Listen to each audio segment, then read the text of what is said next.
Täna on väga tore päev, sest on rõõm esitleda sellist toredat raamatut nagu Rannarootslaste rahvarõivad.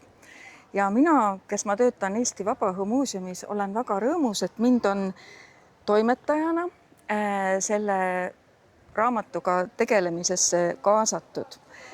No nagu ikka selliste suuremate ülevaateteoste puhul on sellegi raamatu valmimine võtnud omajagu aega.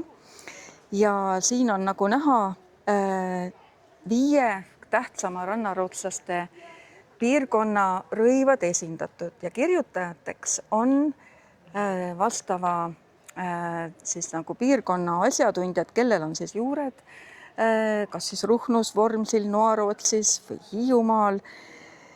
Ja sageli osad autorid on ka väga osavad käsitöömeistrid, kes on endale need rõivad ise valmistanud, nii et nad tunnevad asja läbi ja lõhki.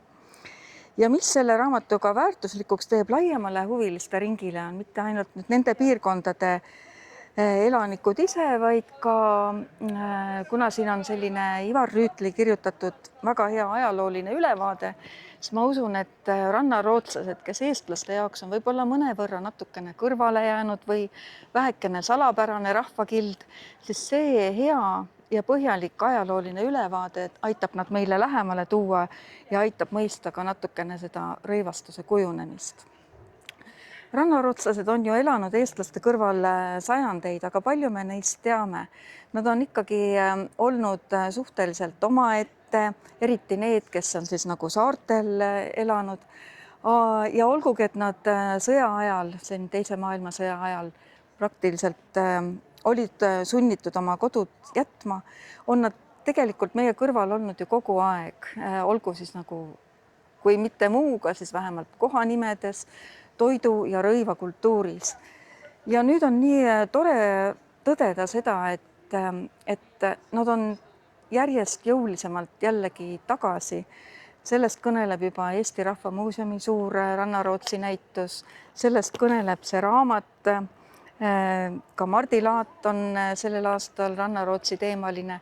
Nii et eestlased, kes on siin võib-olla tõesti vaatavad, on või kes ei ole nendega niivõrd tuttavad, sest tänavu on just nagu Rannarootsi aasta ja on tore, et selline vägev raamat imekaunis kujunduses on välja antud, mille eest suur tänu Saara kirjastusele. Raamat on tõesti laiale kultuurihuvilistele mõeldud, kellel on üldse huvi Eesti ajaloo vastu või ütleme ka selle rootslaste ajaloo vastu. Aga kindlasti on ta väga tähtis raamat rahvarõiva uurijatele ja kuna ta on väga rikkalikult illustreeritud, siis kindlasti on ta abiks nendele, kes siis tunnevad huvi oma piirkonna rahvarõivaste vastu ja kes sooviks ka endale valmistada rahvarõivaid. Ma usun, et see pildimaterjal on siin päris heaks abiliseks. Sellise mahuka raamatu valmistamine kahtlemata võtab aega ja siia on kaasatud 9 erinevat autorit.